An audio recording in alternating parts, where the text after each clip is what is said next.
आइए आज सुगंध दशमी के विषय पर थोड़ा विचार करते हैं। यह कब मनाते हैं, क्यों मनाते हैं, वर्तमान में इस संबंधित क्या विकृतियां हैं, हमें इस दिन क्या करना चाहिए, कैसे मनाना चाहिए, आइए देखते हैं। हर वर्ष 10 लक्षण धर्म के दिनों में उत्तम संयम के दिन लोग सुगंध दशमी का व्रत रखते हैं। क्यों मनाते हैं, यह जानने के लिए आइए इस संबंधित एक कथा सुनते हैं। एक समय की बात है, प्रियंकर नामक राजा अपनी रानी मनोरमा के साथ महल में ऐशो आराम में अपना जीवन व्यतीत किया करते थे। वह दोनों दिन भर धन, वैभव और लौकिक सुखों में ही लिप्त रहते थे। धर्म से उनका कोई नाता नहीं था, दोनों ही धर्म से पूर्णतः विमुक्त थे। एक बार उनके नगर में सुगुप्त नामक मुनिराज पधारे, जिनके शरीर में अनेक रोग लग गए थे। उनका शरीर पूर्णतः क्रश हो गया था। यह देखकर रानी ने उनसे अत्यंत घृणा की और मुंह में भरी पानी की पिच मुनिराज पर थूक दी।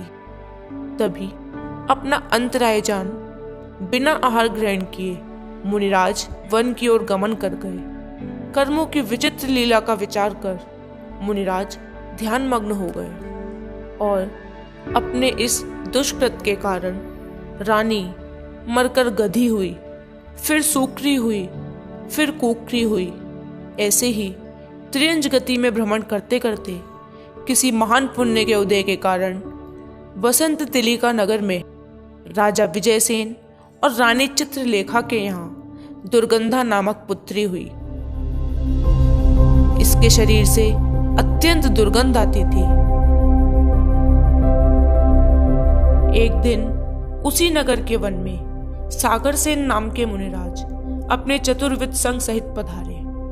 राजा विजयसेन अत्यंत हर्षपूर्वक पूरी प्रजा सहित वन की ओर गए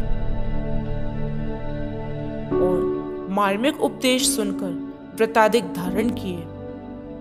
तत्पश्चात राजा ने अत्यंत नम्रता पूर्वक मुनिराज से पूछा, हे मुनिराज, यह मेरी कन्या दुर्गंधा किस पाप के उदय से ऐसी हुई है, कृपया कर बताइए।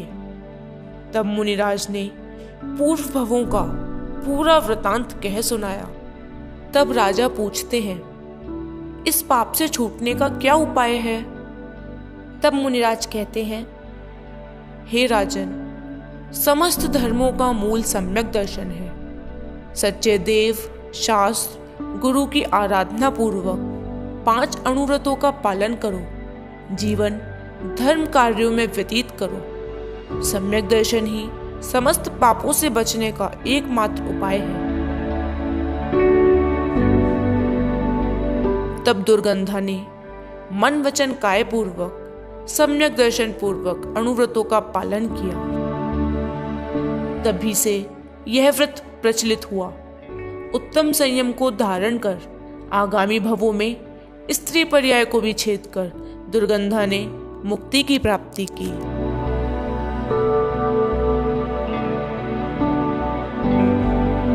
आज वर्तमान में इस व्रत संबंधी कई विकृतियां चल पड़ी हैं। लोग यह व्रत इसीलिए भी रखते हैं कि शादी अच्छी होगी।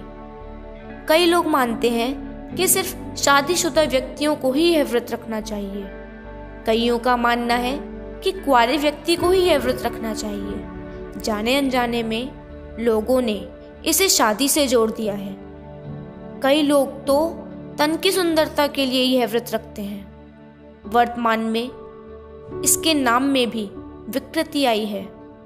लोग इसे धूप दशमी के नाम से जानते हैं और मंदिरों में धूप चढ़ाते हैं, हवन रखवाते हैं, जबकि इस व्रत का धूप से कोई संबंध नहीं है। धूप स्वयं ही अशुद्ध है, अमर्यादित है और इसे चढ़ाते समय जो धुआं उठता है उससे कई जीवों की हिंसा होती है। उत्तम संयम के ही दिन हम अधिक असंयम का कार्य कर रहे हैं। एक तरफ लोग कहते हैं जियो और जीने दो, और दूसरी तरफ जीवों की हिंसा कर रहे हैं। और इसके धुएं से भी कई लोगों को परेशानी होती है। अस्थमा के मरीज हैं या बुजुर्ग लोग हैं, उन पर असर पड़ता है। लोग ऐसे नियम भी लेते हैं कि 10 साल तक 10 धूपदशमी हम उपवास रखेंगे, और उपवास लौकिक वांछा हेतु रखते हैं। उपवास करना अच्छी बात है, परंतु उसके पीछे हमारा प्रयोजन मात्र संयम और इच्छा का निरोध ही होना चाहिए। हमें तो यह दिन पूर्णतः संयम पूर्वक व्यतीत करना चाहिए। आत्मध्यान, स्वाध्याय आदि धर्म कार्यों में ही अपना पूरा दिन व्यतीत करना चाहिए।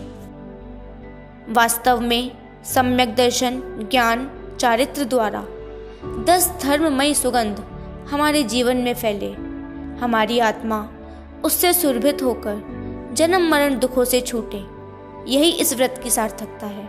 इसको मात्र तन की सुगंध तक सीमित न रखें। जिनकी आत्मा में रत्नत्रय की 10 धर्मों की सुगंध है, उनके तन की सुगंध तो स्वयमेव ही 3 लोक में फैलती है।